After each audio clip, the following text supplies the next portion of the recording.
Now, what is parliamentary system of government, or what we call the cabinet system of government?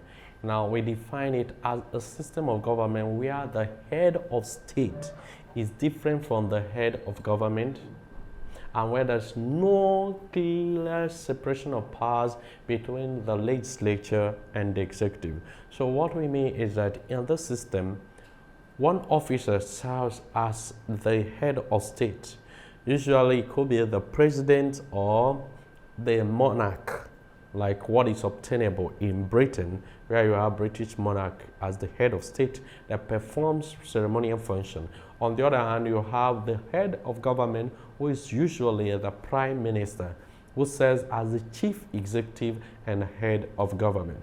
And also, in this system, you find out that members of the executive are drawn from the parliament. So you see, you have members of the executive, also members of the parliament, and as such, we don't have clear separation of powers between the legislature and the executive. You can see on the screen, you can see the during the First Republic of Nigeria, you see the President of Nigeria, Dr. Nnamdi Azikiwe. You also see the Prime Minister of Nigeria, who was the head of government. That's Alhaji Abubakar Tafawa Balewa. Now, to understand the parliamentary or cabinet system of government, let's look at some of the underlying features of cabinet system of government. Number one is the head of state, as we have explained, is different from the head of government. We have a head of state, the president of the monarch. We have the head of government, who is the prime minister or the chief executive of the state. So there are two different officials. Then we have that there's supremacy of political parties. That's because the party that forms majority in the house forms the government.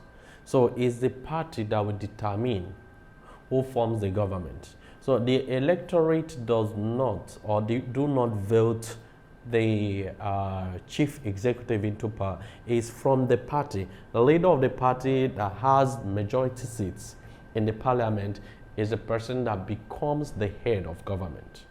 So that's why we talk about supremacy of political parties. Now, the prime minister is the head of government, while the queen or king or president serves as the head of state. Now, the prime minister also exercises real executive functions. He is the one that performs a real executive function.